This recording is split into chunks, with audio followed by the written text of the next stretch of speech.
किसान, बदलते भारत की शान।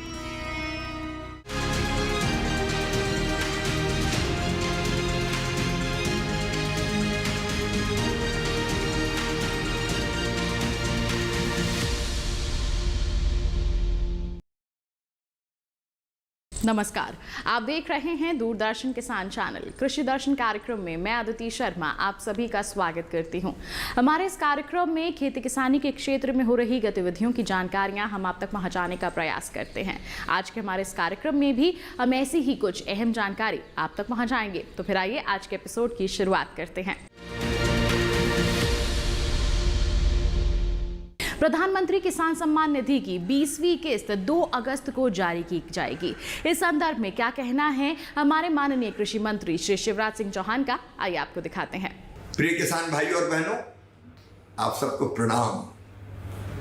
खरीफ की फसल अच्छी होगी, लेकिन इस बीच एक और अच्छी खबर। प्रधानमंत्री श्रीमान नरेंद्र मोदी जी 2 अगस्त को ठीक 11 बजे प्रधानमंत्री किसान सम्मान निधि की राशि आपके खाते में डालने वाले हैं। इस अवसर पर वो जुड़कर आपसे बात भी करेंगे और इसलिए मेरी आप सबसे प्रार्थना है 2 अगस्त ठीक 11 बजे आप प्रधानमंत्री जी के किसी न किसी कार्यक्रम से जरूर जुड़िए। कार्यक्रम आपके गांव में भी होगा, सभी कृषि विज्ञान केंद्रों पर होगा, ICAR के संस्थानों में होगा, एग्रीकल्चर यूनिवर्सिटीज में होगा, मंडियों में होगा, पैक्स के मुख्यालय पर होगा। आप पता कर लीजिए कि निकटतम कार्यक्रम आपका कहाँ है और उस कार्यक्रम में जरूर जुड़िए, प्रधानमंत्री जी को सुनिए। मैं तो कार्यक्रम में जा ही रहा हूं, आप भी जरूर जाएं। धन्यवाद। आइए सबसे पहले नजर डालते हैं क्या कुछ खास है सीधा मंत्रालय से। धान में बौना रोग एक विनाशकारी रोग है। बता दें आपको कि ये धान की फसल को पूरी तरीके से प्रभावित करती है। बता दें आपको कि अगर ये खेत में लग जाए तो पत्तियां पीली पड़ने लग जाती हैं और बालियां नहीं बनती हैं। तो किस तरह से ये लग सकता है रोग, इस रोग के बारे में विस्तार से जानकारी दे रहे हैं DPPQS फरीदाबाद के उप निदेशक डॉक्टर BD निगम। क्या कुछ कहा इन्होंने, आइए दिखाते हैं आपको। आज हम धान की बौना बीमारी यानी southern rice black stick dwarf virus के बारे में चर्चा करेंगे। यह बीमारी सर्वप्रथम 2022 में पंजाब, हरियाणा, उत्तराखंड में देखी गई थी और 2 साल गैप के बाद पुनः यह खरीफ फसल में देखी जा रही है। यह बीमारी मुख्य रूप से उन जगहों पे ज़्यादा फैलती है जहाँ पे क्लाउडी वेदर और रुक रुक के बारिश हो और ह्यूमिडिटी ज़्यादा हो। उन जगहों पे ज़्यादा इस बीमारी के फैलने की आशंका होती है। अगर यह बीमारी से रोकथाम करनी है तो किसान भाइयों को सलाह दी जाती है कि बीज का चुनाव करते समय बीज उपचारित करके ही इस्तेमाल करें, कीट रोधी किस्मों का इस्तेमाल करें, फसल की सघनता का विशेष रूप से ध्यान दें और हो सके तो सफ़ेद पीठ वाला फुदका जो इसका वाहक के रूप में काम करता है उसको नियमित रूप से निगरानी करें। अगर फसल में सफ़ेद पीठ वाला फुदका देखना है तो फसल के आधार पे पानी के सतह के ऊपर पौधों पे चिपका हुआ दिखाई देता है। इसका शिशु और प्रौढ़ दोनों नुकसान पहुंचाते हैं और यह साथ में बीमारी का वाहक के रूप में भी काम करता है। किसान भाइयों को मेड़ों को साफ सुथरा रखना चाहिए। हो सके तो खरपतवार फसल से दूर रखें।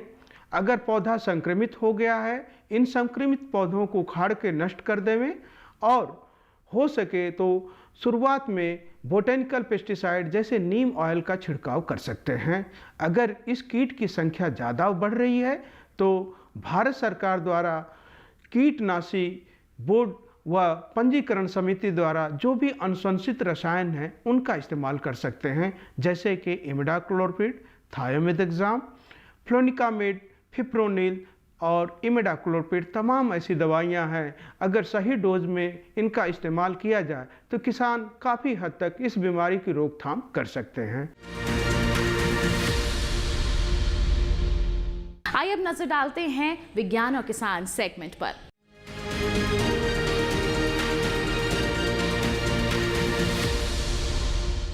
आज आज हम बात करेंगे सोयाबीन के उत्पादन के बारे में। जी हाँ, बहुत ही बेहतरीन फसल है। अगर आप इसका उत्पादन लेना चाहते हैं तो कुछ सावधानियां आपको बरतने की ज़रूरत है, कुछ सस्य क्रियाएं करने की ज़रूरत है। तो किस तरह से बेहतर उत्पादन आप हासिल कर सकते हैं, जानते हैं हमारे सेगमेंट विज्ञान और किसान के माध्यम से।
पर कई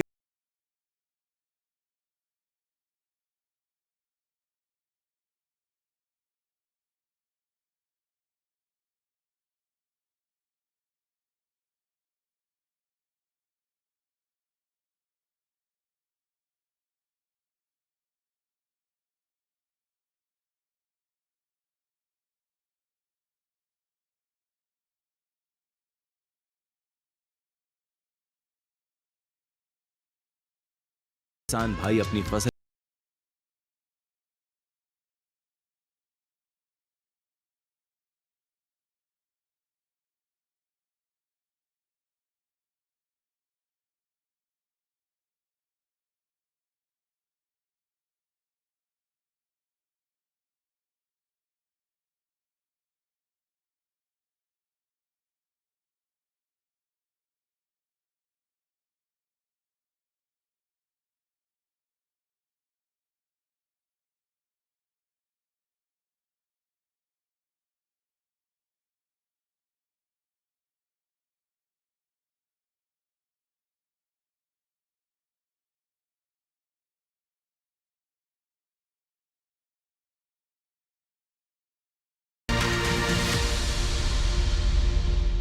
किसान भाइयों बहनों, ये था सेगमेंट विज्ञान और किसान। इसी के साथ कार्यक्रम में वक्त एक छोटे से ब्रेक का। आप कहीं मत जाइए, हम जल्द ही हाजिर होंगे। बने रहिए दूरदर्शन किसान पर, देखते रहिए कार्यक्रम कृषि दर्शन।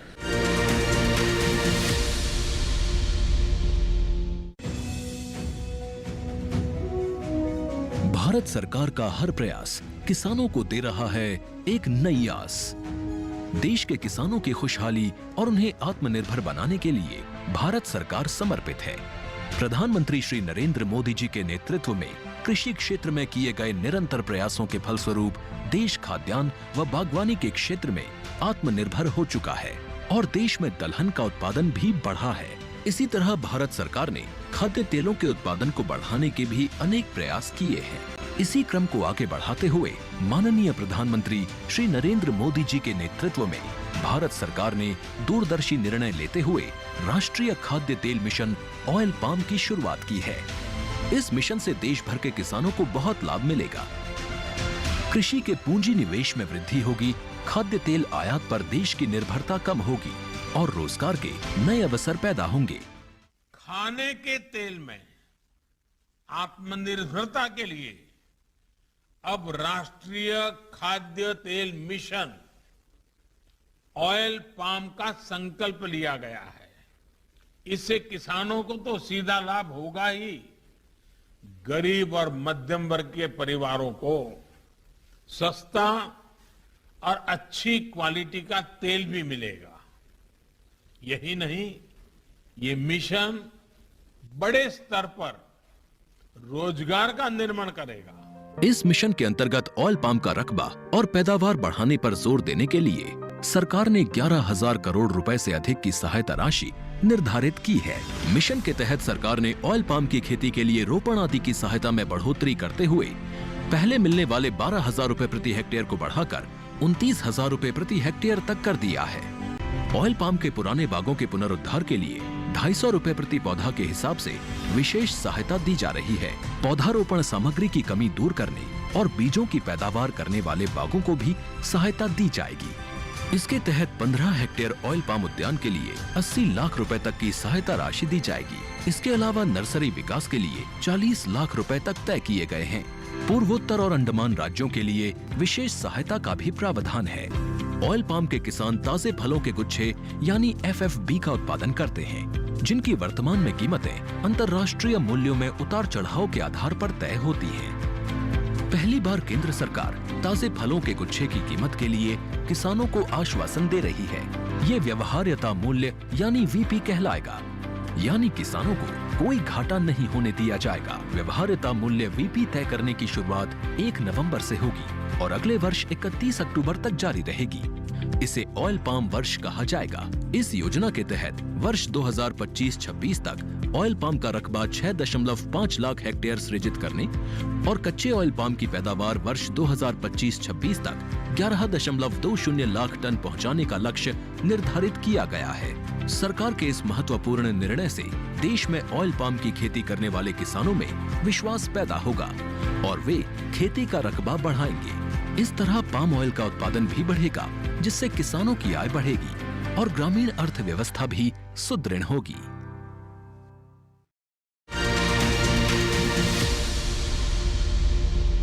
ब्रेक के बाद दूरदर्शन किसान चैनल के कार्यक्रम कृषि दर्शन में आप सभी का फिर से स्वागत है।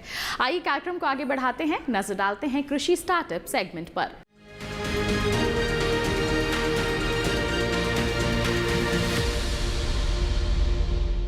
हमारे सेगमेंट में हम आपकी मुलाकात करवाते हैं कुछ सफल किसानों से, उनकी दास्तानें आप तक पहुंचाते हैं ताकि आप भी उनसे प्रेरित हो सके, अपनी खेती किसानी को उन्नत बना सकें। तो कौन है आज के हमारे सफल किसान, जानने के लिए नजर डालते हैं सेगमेंट कृषि स्टार्टअप पर।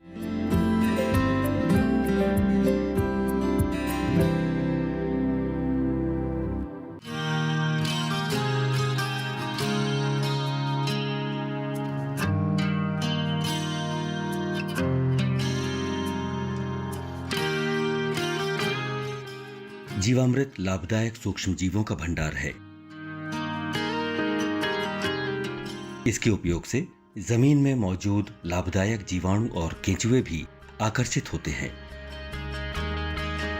इसके अलावा ये कार्बनिक अवशेषों को गलाने में भी मदद करते हैं। इसके नतीजे में पौधों को सूक्ष्म पोषक तत्व, एंजाइम और हार्मोन संतुलित मात्रा में प्राप्त होते हैं। जीवामृत को आसानी से और अपनी जरूरत के हिसाब से बनाया जा सकता है। इसके लिए आपको चाहिए देसी गाय का गोमूत्र, उसका गोबर, गुड़, बेसन और पेड़ के नीचे की मिट्टी जिसमें रासायनों का इस्तेमाल न किया गया हो, और पानी। स्वास्तिक चौहान हिमाचल के रोहड़ू में रहते हैं और वो खेती के प्राकृतिक तरीके अपना रहे हैं। खुद ही जीवामृत तैयार करते हैं और उसी से मिट्टी को प्राकृतिक रूप से उपजाऊ बना रहे हैं। सेब के खेत में प्राकृतिक खेती का उपयोग कर रहा हूं और पिछले 2 साल से मैं उसी पे कार्य कर रहा हूं। इसमें हम मार्केट से इंसेक्टिसाइड और फंगिसाइड को छोड़कर हम जीवामृत और दूसरे कई सारे प्राकृतिक प्रोडक्ट्स बना के हम अपने ज़मीन की उर्वरता बढ़ाते हैं। और इसके अलावा हम इसमें कोई भी कीटनाशक और मार्केट से ख़रीदे हुए किसी भी कीटनाशक और खाद का उपयोग नहीं करते हैं। इसमें हम कई तरह के चीज़ें बनाते हैं, जैसे ज़मीन की उर्वरता बढ़ाने के लिए हम जीवामृत का यूज़ करते हैं, जो कि गौमूत्र, पानी और गुड़, बेसन तथा किसी पेड़ के आसपास के तने के पास की मिट्टी लेके उसे हम एक बाल्टी में डाल देते हैं और उसे क्लॉकवाइज डायरेक्शन में किसी डंडे की मदद से हम उसे घुमाते हैं, क्योंकि कहा जाता है कि अगर हम इसे क्लॉकवाइज घुमाएं तो उसके जो जीवाणु हैं वो जीवित रहते हैं, अदरवाइज़ वो मर जाते हैं।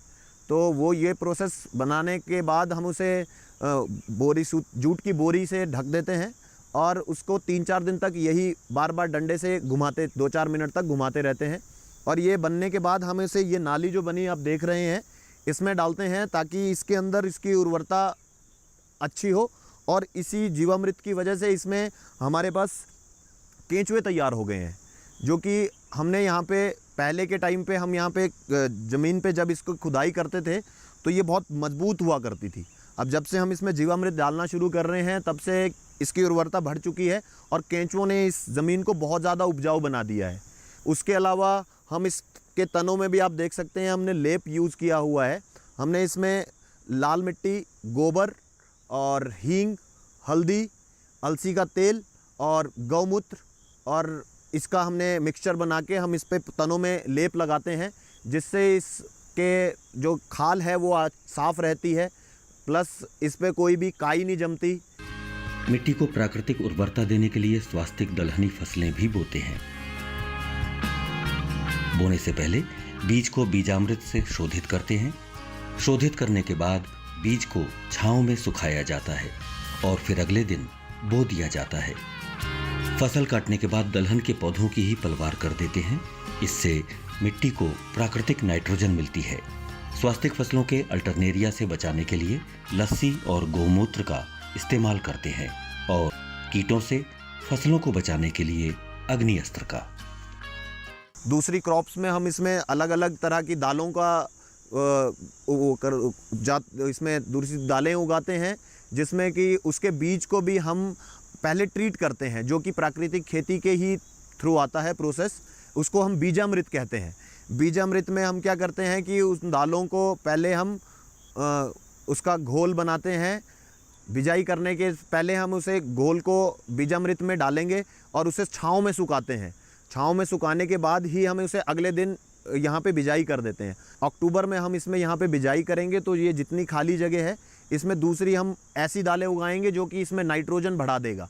हम इसमें नाइट्रोजन के लिए खाद ना डालने के बजाय दूसरी दालों को इसमें उगाएंगे और वो उगने के बाद हम इसी में ही उसे मल्च कर देंगे, जिससे कि इसमें नाइट्रोजन की मात्रा बढ़ जाएगी हमारी ज़मीन में। और इसी की जो हम खेती कर रहे हैं तब से आप देख सकते हैं कि इस बगीचे में पत्तों की स्थिति काफ़ी अच्छी है। अल्टरनेरिया की शिकायत कुछ जगह आती थी, लेकिन हम उसकी जगह लस्सी और गौमूत्र की स्प्रे करने से उसके बाद हम इसमें काफ़ी कंट्रोल कर पा रहे हैं। हमने इस पर कोई भी पिछले 2 साल से कोई भी इंसेक्टिसाइड और फंजीसाइड यूज़ नहीं किया है। रासायनों के अंधाधुंध इस्तेमाल के कारण मिट्टी में जैविक कार्बन यानी जीवांश की कमी होती है। भारत के कई इलाकों में जैविक कार्बन की मात्रा 0.5% और कुछ स्थानों पर 0.2% रह गई है। ऐसे में स्वास्तिक चौहान प्राकृतिक तरीके अपनाकर न सिर्फ मिट्टी की हिफाजत कर रहे हैं, बल्कि पर्यावरण संरक्षण में भी योगदान दे रहे हैं।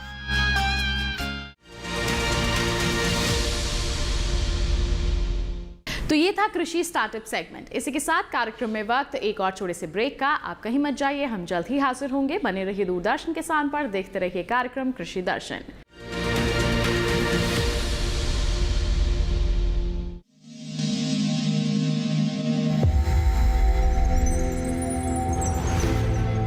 आत्मनिर्भर किसान भारत की शान। उत्पादन में आत्मनिर्भर होने के साथ साथ फसल की कटाई के उपरांत उपज की हानि को रोकने, ग्रामीण क्षेत्रों में रोजगार सृजन करने और बीज से बाजार तक के विजन को मजबूती देने के उद्देश्य से 1 वर्ष पूर्व माननीय प्रधानमंत्री श्री नरेंद्र मोदी जी ने एक महत्वाकांक्षी केंद्रीय योजना एग्रीकल्चर इंफ्रास्ट्रक्चर फंड की शुरुआत की। इस आधुनिक इंफ्रास्ट्रक्चर से कृषि आधारित उद्योग लगाने में एक बहुत बड़ा बदलाव आएगा और बहुत बड़ी गति आएगी।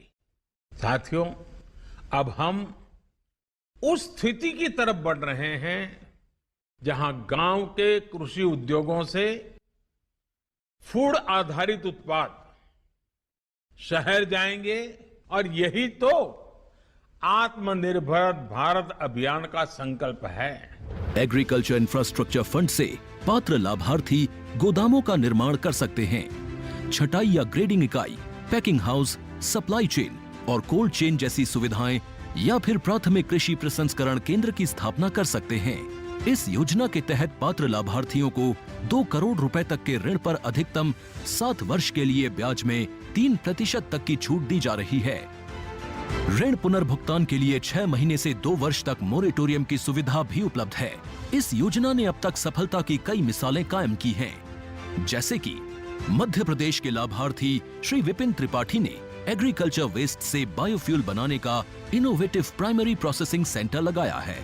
लोन मिलने की वजह से हम समय पर सारी मशीनों का प्रोक्योरमेंट और सारा सिविल वर्क टाइम पे करवा पाए, जिससे ये प्रोजेक्ट को लगाना संभव हो पाया। राजस्थान के लाभार्थी श्री यशवर्धन मुंद्रा ने सॉर्टिंग एंड ग्रेडिंग यूनिट लगाकर रोजगार के अवसर पैदा किए हैं। कर्नाटक की महिला उद्यमी श्रीमती ममता वी ने प्राइमरी प्रोसेसिंग सेंटर लगाकर प्रगति की नई राह चुनी है।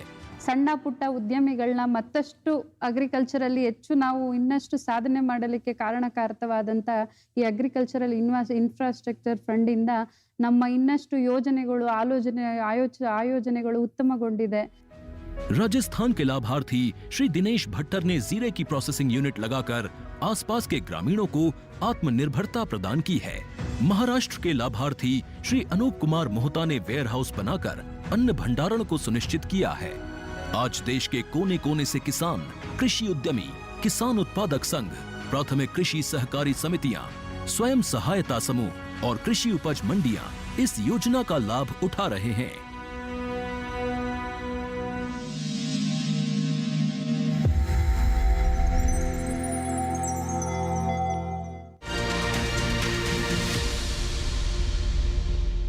ब्रेक के बाद दूरदर्शन किसान चैनल के कार्यक्रम कृषि दर्शन में आप सभी का फिर से स्वागत है। आइए दिखाएं आपको सेगमेंट फार्मिंग इंडिया।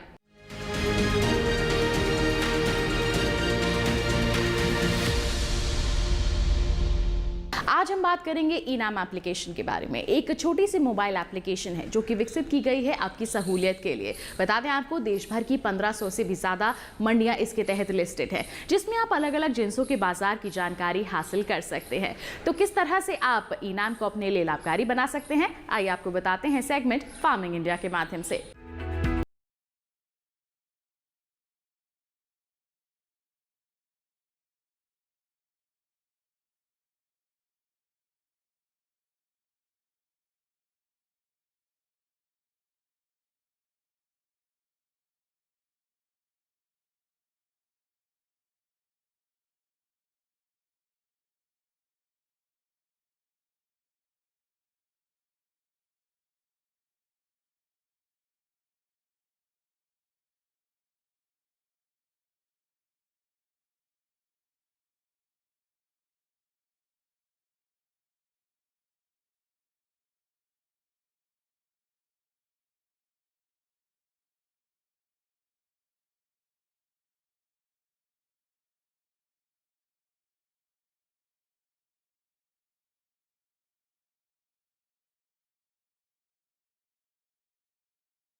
कि किसानों के साथ धोखाधड़ी की संभावना कम हो जाती है।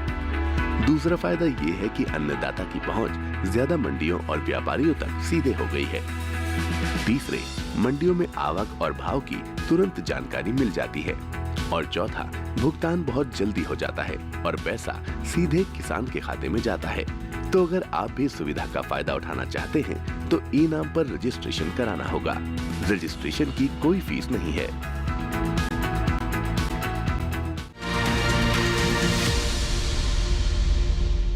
तो ये था हमारा आज का सेगमेंट फार्मिंग इंडिया। इसी के साथ बताएं आज के लिए बस इतना ही। उम्मीद करते हैं जितनी भी जानकारियां आज के कार्यक्रम के माध्यम से आप तक पहुंचाई गई सभी आपके लिए फायदेमंद साबित हुई होंगी। साथ ही बता दें कोई सुझाव है, सवाल है आपके पास, हम तक पहुंचाइए। कृषि दर्शन dd@gmail.com हमारी ईमेल आईडी है। पत्र लिखिए हमें, पता है हमारा कृषि दर्शन, कमरा number 59A, CPC Doordarshan, Khelgaon, नई दिल्ली 110049। बता दें आपको दोबारा देखना चाहते हैं हमारा ये कार्यक्रम, टीवी स्क्रीन पर दिखाई जा रहे QR कोड को स्कैन कीजिए, सीधा पहुंचेंगे हमारे YouTube चैनल पर। इसी वादे के साथ अगले अंक में फिर होंगे हाजिर। तब तक के लिए दीजिए इजाजत, लेकिन आप बने रहिए दूरदर्शन किसान पर। नमस्कार।